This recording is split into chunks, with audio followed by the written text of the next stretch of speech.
Ylvis-brødrene har vært et av TV Norge sine sikreste kort i siste halvåret med sin TV-serie Norges herligste. Om nøyaktig en uke så det stor finale, stort show på Edderkoppen i Oslo. Og mandagen etter det så får folket vite hvem som Norges herligste. Her skal du få se litt fra programmet. Det her ikke noe minimalistisk hus, altså. Nei, ikke det? Vi var livredde for deg. La meg den nå, seg blir det oss to. Ikke vi du skal svare nå.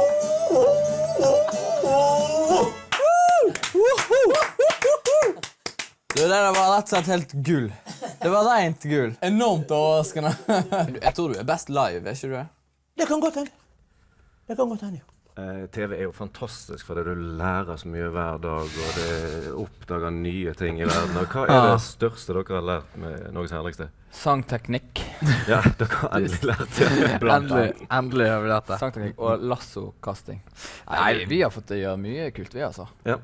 Vi har vel, hvis du skal ha en sånn stor læresetning, Maus lille røde, så det vel det at folk som bare står på sitt og gjør det som de har lyst til, gjør som de vil. De har det som oftest, det virker som de har det veldig bra med seg selv. De har det godt med seg selv. Tenker på Torbjørn Jagland. Tenker på Jagland. For eksempel. Hele opp i 6-hotellet. Det skal selvfølgelig ikke. Men det som jeg skal rippe opp i, for jeg har fått lov å kikke litt i research-materialet deres. Og det kunne gått så mye verre, for dere hadde en del andre programtitler som dere lurte på om det skulle bli bra TV ut av. Sånn det jo alltid, man kaster noen baller. Sant? Selvfølgelig. En av de baller som ikke landet, det het Norges hesligste. Hva skulle det være? Som Fyllingsdalen-basert program. Som et lokallag til FrP i Fyllingsdalen, faktisk. Det høres Vi har en pilot. Vi skal like den ut på YouTube. Det nydelig, for en som oppvokst i Fyllingsdalen. Så det lages alt for lite TV. Det var ikke meningen å takke noen på tærne. Nei, og jeg har gode sko på i dag, og har blitt trakket på tærne hele mitt liv på grunn av dette med Fyllingsdalen. Vernesko visst det eneste du kan trekke på skatten. Det eneste. Ja, da har jeg... Sånn avklær. Nei, generelt. Ja, ok. For dette er en annen ting som jeg hadde tenkt å trekke av. Må ikke vinne på det. Bare vernesko.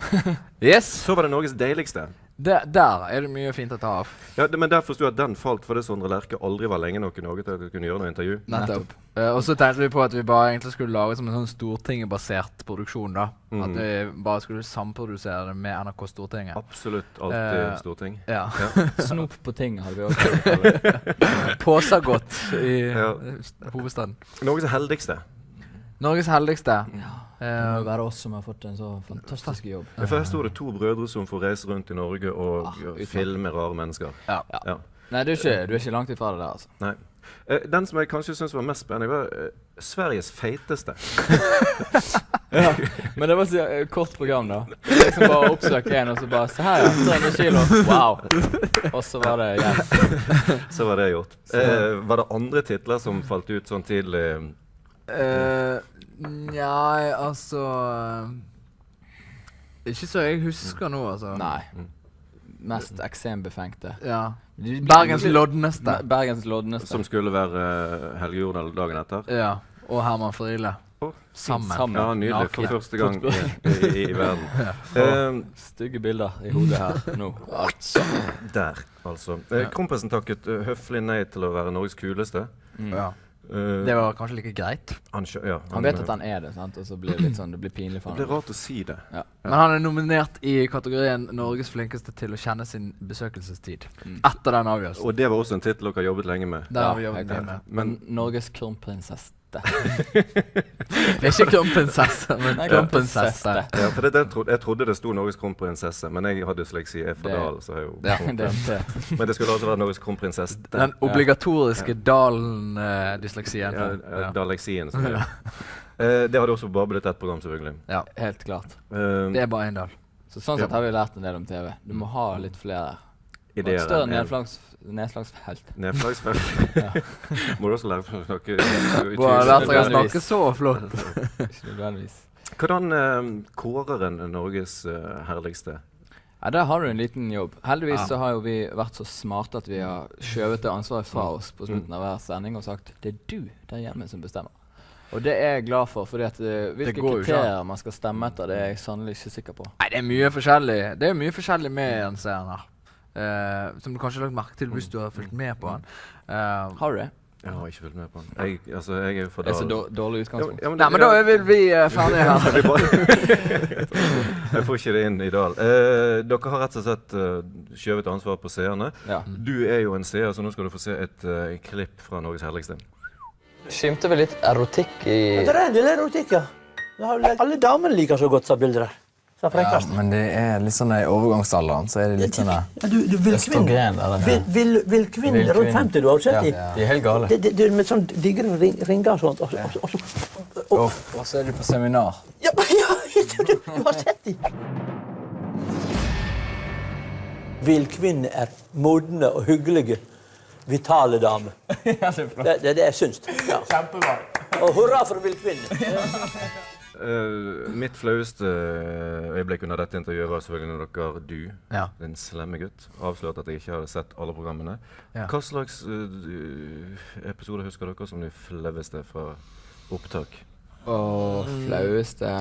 Da når du, altså det var egentlig på dine vegne da, bare når du skulle kjøpe tyggis med den dumme tangedrakten.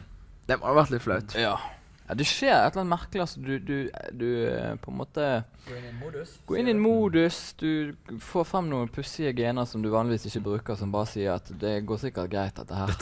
Dette er en Gikk jo i tanga, og det var kaldt, og det var sånn imot alle regler. Men, Hvis du sliter med å gjøre noe, hvis det er et eller annet du liksom har en sånn her sperre mot å gjøre, så bare få en eller annen fyr til å ha et kamera og stå og filme deg når du gjør det. Så går liksom alt mye greier. Det blir rett og slett din russedress. Ja, og du må jo redde verden på en eller annen måte. Og Da ordner det seg. Du har ikke gjort noen flaue ting, du?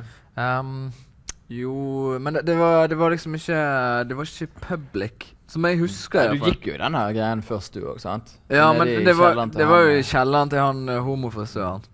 Og det går jo greit, for det er jo liksom da er jeg på Hvilken greie gikk du ned hos? Det er sånn der tanga, sånn der leopardtanga. Men det er jo på en måte, det er jo et domene der det er åpent for sånt. Narvesen er litt mer restriktiv. Kjelleren Klart, til når jeg er i en homofile frisører. Ja, der er det litt sånn åpent. freebag. Ja. Når jeg er i en homo-dungeon, så er jeg liksom ikke så langt vekke fra hjemme, for å si det sånn. Så da du vokste opp. Og der var vi ferdig med den. Takk for det. Lykke til om en uke, lykke til om 10 dager. Tusen hjertelig takk. I like måte. Jo, takk. Jeg trenger deg også. Ja.